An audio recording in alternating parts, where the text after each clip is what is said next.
les points forts par rapport à ce discours. Maïmouna, est-ce que la vision prend forme? Merci beaucoup jërëjëf. Bien avant damay d'abord féliciter tout le peuple sénégalais parce que je pense que fête de l'indépendance moom c'est la fête de la nation muy jeune muy jigéen muy mag muy ñëpp ñoo ko bokk. C'est un moment de communion c'est un moment boo xamante ne dañu war a fàttaliku suñu jaar-jaar ba fi ñu yegg si tey pour ku ci nekk ca la nga nekk nga sax ci bu dee lu baax la bu dee ca la nga nekk du lu baax nga rectifié wu.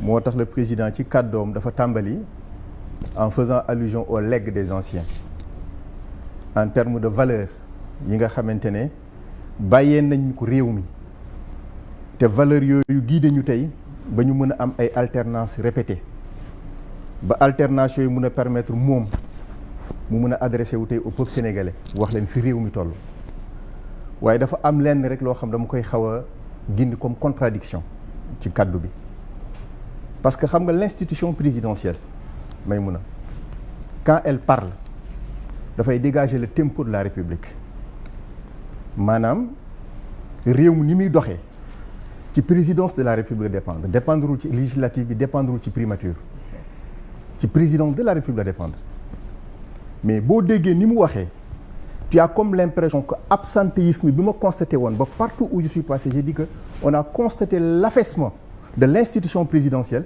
Ça m'intrigue parce que il aurait dû li mu wax comme bilan moom ñu ko ciy dégg au moment de la mise en œuvre parce que pour rappel un discours de chef d'État on sollicite les services de l'État chacun en ce qui le concerne nga def une note on l'envoie et ces services font une synthèse et on ne doit pas faire dire au président des choses qui n'existent pas.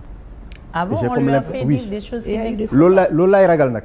Comme lan. loolu laay ragal. am na faute sax. Maïmouna tu sais fi réew mi toll autant de milliards comme indiqué que dugal nañ ko dans le circuit économique sénégalais dans le contexte actuel te fenn gisuñu ko fenn ça me pose problème. L'appurement des passifs pour yow amul. président bi ñeme na taxaw fii. mais l'appurement des passifs xam nga l'appurement des passifs 19 milliards te loolu amul. xaaral ma ñëw gis nga en 2023 je donne un exemple banal. En 2023 je discute tout à l'heure avec un ami mu ne en 2023 à peu près en termes d'investissement direct étranger Sénégal engrangé na plus de 1000 milliards non plus de 2000 milliards qu'est-ce qu'il en a dit bu fekkente ne tey l'institution présidentielle moom mooy adressé wu à la nation ñu am ay difficultés financières comme ni mu ko waxee crise de trésorerie ba mu naan discipline budgétaire xaalis boobu yëpp ñu mun koo mobiliser mun koo insuffler ci biir économie réew mi te tey amul la foo dul laal ci réew mi te méttiwul. non il faut être clair sorry. mais ce qu'il dit par rapport à l'appurement des passifs c'est faux wala da nga jàpp ne sentiruñu ko te waroon nañu ko sentir. damay joxe un exemple banal. waaw. La dette intérieure du Sénégal ñoom bi ñu yegsi au pouvoir en 2024 ça tournait à peu près autour de 300 et quelques milliards dette intérieure y compris dette bi ñuy yoreel nos fournisseurs mais dette bi ñuy fayee également en francs CFA ça tournait à peu près autour de ça mais xaalis boobu noonu ñoom dañu ne woon dañuy xool ce qu'il appelle la vérité de la dette intérieure c'est-à-dire dañuy vérifier exactement ndax Maïmouna Ndour miy fay prestations yi mu defal au nom de l'État est-ce que elles sont bonnes ou pas. Pendant toute l'année ils ont bloqué le système au point que tous les fournisseurs à l'endroit de l'État du Sénégal souffraient. bi may dugg ci débat bi ma déggee bu muy wax affaire épurement bi j'ai appelé un des fournisseurs boo xamante ne dama doon vérifier ndax moom fay nañ ko xaalis mu ne il est dans quel domaine? C'est un prestataire. Non, il est dans quel domaine? Il est dans le domaine de la prestation. Oui, à l'endroit de l'État du Sénégal. Le président, il parle des semences, il parle des enseignants. Maïmouna man li ma la wax dafa leer de. Il parle du BTP, il parle pas d'autres secteurs. li ma la wax dafa leer man je parle de la dette intérieure de manière globale. gis nga bu fekkente ne tey par exemple particulariser ko à ce point c'est comme si tu snobs les autres aspects de notre vie économique. bu fekkente ne yow Maïmouna Ndour tu es dans l'informel, tu as ta petite entreprise informatique. Tu fournis de l'informatique à l'État du Sénégal. L'État du Sénégal te doit de l'argent. On ne te paye pas. Comment tu payes toi? L'État me doit de l'argent et elle ne me paye pas. Tu as vu comment tu souffres? Non, elle ne souffre pas. Ah, elle souffre pas. Elle est serrée. Tu vois comment tu souffres? Man exemple yooyu laay joxe. je suis pas dans les aspects concrets. Oui, mais secteurs yi mu laal ce sont des secteurs cruciaux aussi. Je suis d'accord. La question de l'engrais léegi ñu dem hivernage on est au mois d'avril. Voilà, c'est important. La question des enseignants il faut que ñu terminer l'année en paix. On est au mois d'avril et bientôt les examens. Le BTP, quand le BTP marche, tout marche. Je vais y arriver. Boo jëlee l'exemple de l'agriculture ñun ñëpp xam nañu ne la campagne agricole dernière dafa échoué. Malgré tout le tintamarre qui l'accompagnait, mobilisation de l'armée, mobilisation de la police, de la gendarmerie, distribution des semences et tout ce qui va avec. Mais xam nañu ne à terme gerte ga ñu joxe. gerte la goo xamante ne bu tawee benn yoon dana sax bu dawee tuuti dool dara doo ko fekkati. Les gens étaient obligés dem utali seen bopp semence pour mën a am aslëf gi ñu yor. On n'en parle pas. C'est un vrai problème. On en parlera.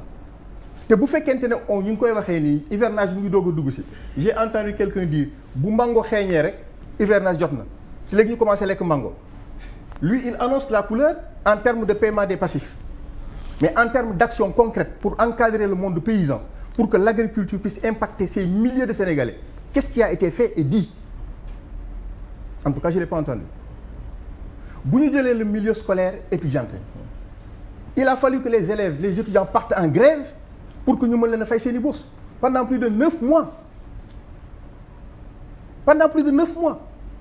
loolu également on n'en parle pas je parlais des valeurs comment peut-on invoquer ces grandes valeurs léguées par nos anciens dans le contexte où une loi d'amnistie est remise en cause où on indique quelque part les forces de défense et de sécurité comme coupables yow en tant que président de la République on ne t'entend pas c'est pourquoi je parlais de l'agenda républicain.